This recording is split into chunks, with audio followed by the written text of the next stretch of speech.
November 30, 2021. Daily Devotional. Hey! Hey! Hark the herald angels sing, glory to the newborn King. Peace on earth and mercy mild, God and sinners reconciled. Joyful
John chapter 3 verses 12 to 21. I have spoken to you of earthly things, and you do not believe. How then will you believe if I speak of heavenly things? No one has ever gone into heaven except the one who came from heaven, the Son of Man.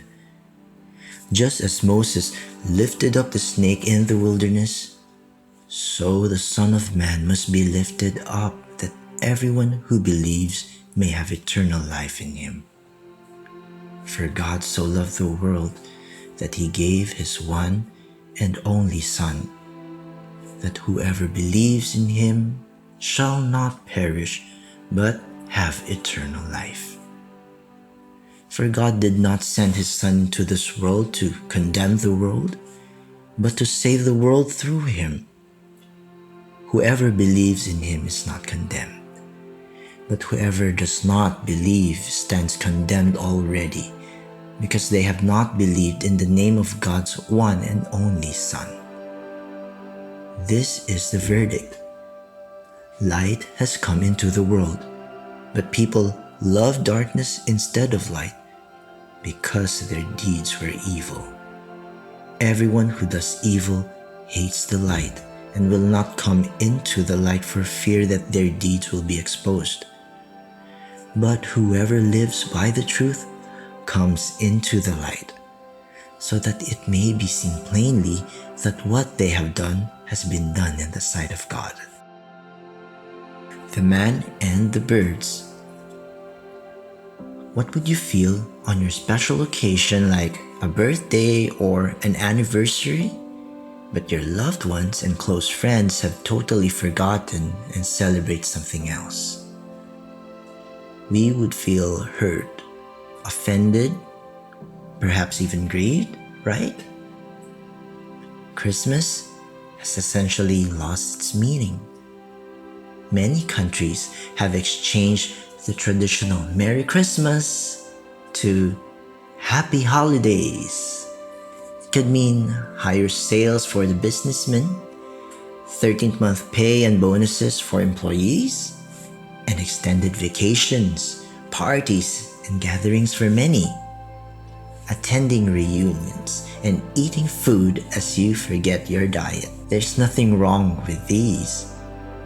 However, we tend to forget that the season's most important reason is to remember that God became a man and dwelt with us. What was his purpose? To show us the only way to reconcile man back with God. We all know the Christmas story. Jesus was born a baby in a manger, and this has been celebrated throughout centuries. However, many people today celebrate it but say they don't believe in him. They don't even believe that there's a God and have become atheists.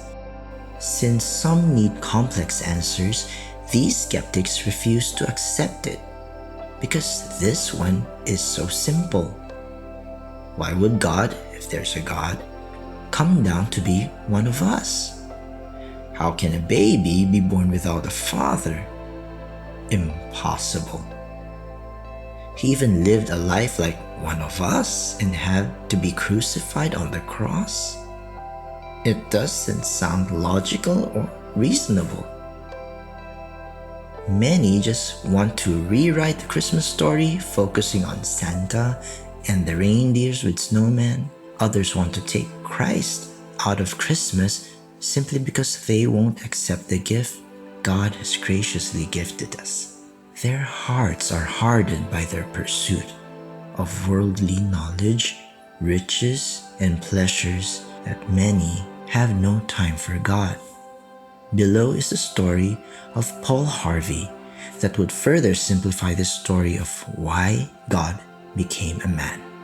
The man in the story is kind, decent, generous, trustworthy, and generally a good man. He would not cheat on his taxes and his wife. He is a man of his word. However, just like many today, he doesn't believe in the incarnation. that God became man and was born of a virgin in a manger. Many churches proclaim that. It didn't make sense to him, and he was too honest to pretend. On Christmas Eve, he did not join his family at the traditional Christmas Eve service. Instead, stayed home and waited for them to return. As he was seated on a sofa, snow began to fall.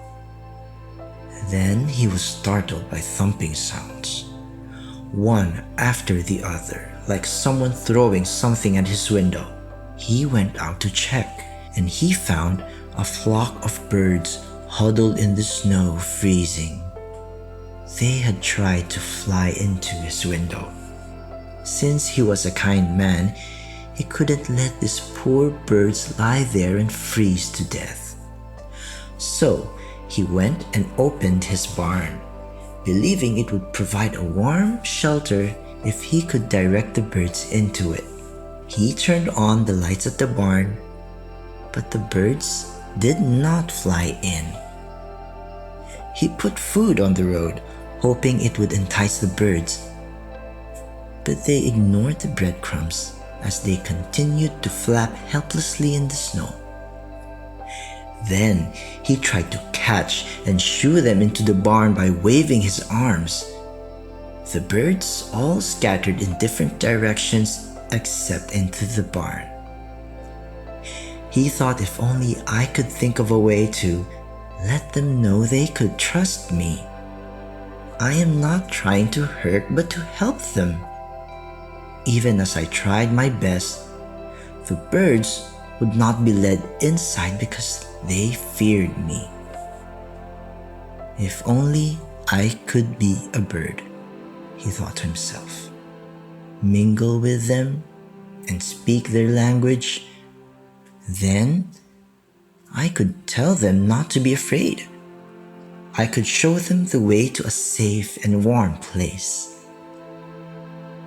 Then the church bells began to ring, and it dawned unto him. That is why Jesus came to be born in Bethlehem. For God so loved the world, he gave his only begotten Son, that whosoever believes in him will not perish, but will have eternal life. Reflection. Hark the herald angels sing, glory to the newborn King. Peace on earth and mercy mild, God and sinners reconciled. Joyful all ye nations rise, join the triumph of the skies. With the angelic host proclaim, Christ is born in Bethlehem. Hark the herald angels sing, glory to the newborn King. Hail, the heaven-born Prince of Peace. Hail, the Son of Righteousness. Light and life to all he brings, risen with healing in his wings. Mild he lays his glory by, born that man no more may die. Born to raise the sons of earth, born to give them second birth. Hark the herald angels sing, glory to the newborn King. Lord, you were born that man no more may die, born to give us second birth.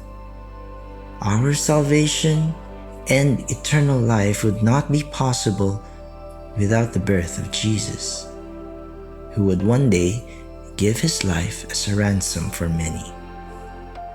May this season not end without all of us making that commitment to accept God's precious gift of salvation, our Lord Jesus Christ. Whosoever believes in him will not perish, but will have everlasting life.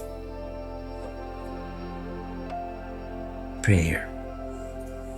Lord, this Christmas season led us to be busy with other things that we have neglected the main reason why we are celebrating.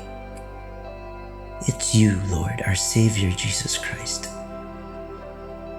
Thanks for being born with a mission to one day die so that your blood can take away our sins. Despite my unfaithfulness, rebellion, and pursuit of the world instead of your kingdom, unlovable as I am, you still sent your Son to the world. Thank you, Father. I want to open my heart to you and commit to obeying your commandments, all by your grace. I love you, Lord. Thanks for loving me first, too. In Jesus' name, amen.